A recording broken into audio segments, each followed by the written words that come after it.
Assalamualaikum Sara Squad. Hope your educational and health journey is going great with me. We are doing a mini series Hostel Light for Students, Nutrition Plus Budget Series, जिसमें हम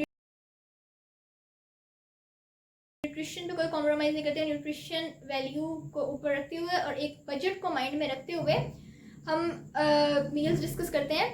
सो पांचों episodes और are out on my channel. बाकी उसकी playlist भी है separate, आप उधर से भी देख सकते हो. और this is the last episode of this series. 6 is about hostel food survival guide, avoid weakness and weight gain.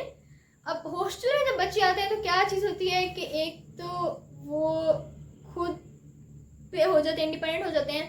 तो एक तो वो मील स्किप करना स्टार्ट कर देते हैं, जिनकी वजह से उनको वीकनेस हो जाती है. और मोस्टली बच्चे इस तरह करते हैं कि वो मील्स तो स्किप कर रहे हैं लेकिन फिर भी वेट गेन हो जाता है बहुत सडन.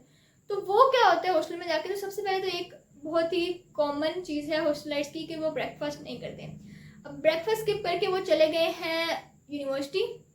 मगर आप ब्रेकफास्ट कर भी लेते तो आपकी बॉडी को एनर्जी की ज़रूरत थी, आपने पूरा दिन गुजारना था. आप यूनिवर्सिटी जाते हो, आप चहल पहल करते हो, थोड़ी बहुत आपकी डाइजेशन हो जाती है, आप पूरा दिन गुजारते हो, तो आपको एनर्जी ग्लूकोज चाहिए होती है, वो हो जाना था. लेकिन वो पता नहीं क्या एक चीज़ होती है कि वो जब ब्रेकफास्ट स्किप करके जाते हैं और फिर यूनिवर्सिटी से जब वापस आते हैं तो अगर आप उनको मेस का खाना नहीं पसंद है तो वो भी स्किप कर दिया, आके सो गए या कोई चीज़ इस तरह करके 3-4 बजे तक. 3-4 बजे के बाद अचानक से भूख लगी, कुछ भी या तो ऑर्डर कर दिया या फिर कुछ इस तरह कैंटीन से या मतलब लोकल फूड यानी कि गोलगप्पे, चिप्स और ये वो चीज़ें खा ली, या फिर कुछ ऑर्डर कर दिया तो कुछ बहुत ही जंक खा लिया.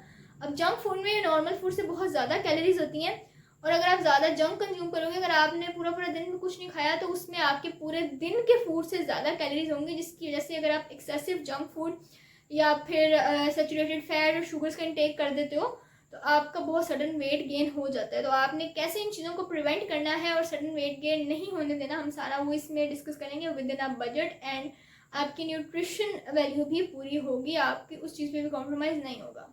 तो सबसे पहले तो जो आपने मील स्किप नहीं करना, सबसे पहले तो नाश्ता स्किप नहीं करना. अगर आप वो स्किप करोगे तो आपकी कंसंट्रेशन नहीं होगी, पूरा दिन आप फोकस नहीं कर पाओगे. तो आप कुछ भी नाश्ते में लाइक नट्स, यानी कि आपका नाश्ते में फास्टेस्ट ऑप्शन होगा, आप बादाम खा सकते हो, आप वॉलनट्स यानी अखरोट खा सकते हो, खजूरों का इंटेक कर सकते हो. अगर आपने चिया सीड्स रखे हुए हैं आप रात को वो भिगो के रखो, सुबह उठ के वो पानी पी लो. या फिर आपका एक फास्टेस्ट ऑप्शन और हो सकता है कि आप अंडा या तो बॉईल करो या तो आप वैसे फ्राई करके विद ब्रेड खा लो, तो आपका नाश्ता हो जाएगा और आपको इसके लिए बहुत कोई मेहनत नहीं करनी पड़ेगी.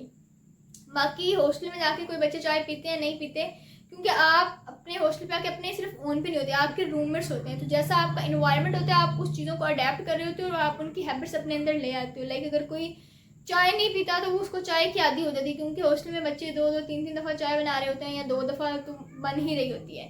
तो आपने बहुत ज़्यादा चाय का इंटेक नहीं करना या कैफीन या निकोटीन पे ज़्यादा नहीं डिपेंडेंट हो जाना. आप एक दफ़ा चाय लें, that is more than enough for you.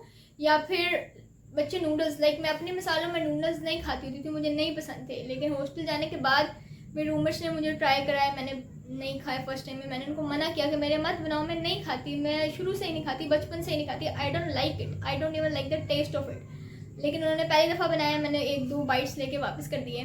उन्होंने वो खैर बनाते रहे हम लोग, फिर वो उन्होंने कहा आपका टेस्ट डेवलप हो जाएगा. बाकी मेरा टेस्ट डेवलप हो गया और मैं खा लेती हूँ. तो अब मुझसे कोई पूछोगे मैं नूडल्स को ना ही नहीं करूँगी. तो वो एक चीज़ होती है, तो आपने ये चीज़ें अवॉइड करनी है. या आप कभी कभार खा लो, नूडल्स तो वैसे ही हेल्थ के लिए बहुत हार्मफुल होते हैं. और आजकल तो बहुत सारे इनफर्टिलिटी के केसेस भी नूडल्स इनटेक की वजह से आ रहे हैं, तो वो नहीं करना आपने. आपके पास बेटर ऑप्शन होते हैं, लाइक फ्रूट्स आप लें. फ्रूट्स सस्ते भी होते हैं, सीजनल फ्रूट्स, और आपका एक फ्रूट्स की सर्विंग भी एक दिन की पूरी हो जाती हैं. और ये कुछ चीज़ें होती हैं सर्विंग, या कुछ मैं इस तरह के टर्म्स बोली होती हूँ, ये कुछ चीज़ें हैं जो आपके दिन की रिक्वायरमेंट हैं ही हैं. लाइक आपने मिल्क की कोई ना कोई चीज़ लेनी है एक दिन में, फ्रूट, वेजिटेबल या कोई मीट है या स्टार्चेज हैं, ये आपने एक दिन में पूरे करने होते हैं. लेकिन हमारे इधर कोई कॉन्सेप्ट नहीं है, किसी को पता नहीं है, तो इन चीज़ों को बहुत लाइट लिया जाता है. लेकिन वो आपकी बॉडी की बेसिक नीड है. अगर आप प्रोटीन नहीं दोगे अपनी बॉडी को, वो प्रोटीन मसल में से लेना स्टार्ट कर देगा और फिर वो मसल वेस्टिंग स्टार्ट हो जाएगी.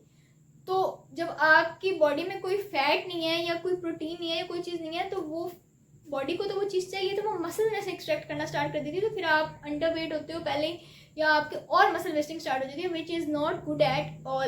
तो बाकी ये सारी चीज़ें बहुत ज़रूरी हैं। आप प्रोटीन की कोई ना कोई चीज़ लें। उसके अलावा एक हॉस्टल में जाके चीज़ होती है जो मेरे साथ भी हुई है कि हम घर में अच्छा लगे ना लगे, एक दूध का गिलास रात को मम्मा ने लाजमी देना। अब वहाँ जाके कुछ इस तरह का सीन नहीं है, तो मैं वो भी नहीं पी रही होती, और मुझे अब फील होता है कि मेरी बोन्स वीक हो गई हैं। लाइक आप उसको यूँ करो तो वो क्रैक हो रही होती हैं, ट्विस्ट हो रही होती हैं, मतलब आपको आवाज़ें सुनाई दे रही होती हैं। तो आपको पता चलता है कि जब आपकी बॉडी में कैल्शियम नहीं है या आपकी बोन्स वीक हो, तो आपकी बॉडी आपको खुद सिग्नल्स देती है। तो आपने कोशिश करनी है कि आप रोज़ दूध का एक गिलास या फिर कुछ भी इस तरह का दूध का कंज्यूम करें, क्योंकि milk is also a complete diet. तो वो आपको किसी भी चीज़ में मिस नहीं करनी चाहिए। बाकी I hope this series was helpful for you. मैंने सारी चीज़ें बजट में रहते हुए आपको बताई हैं। बाकी जिन्होंने पहली 5 एपिसोड नहीं देखे आप वो भी देख सकते हो, वो भी बहुत हेल्पफुल थी। तो आप मुझे कमेंट्स में बता सकते हो कि आपको सीरीज़ वगैरह किस तरह की लग रही है। बाकी थैंक यू सो मच, अपना ख्याल रखें। थैंक अल्लाह हाफिज़।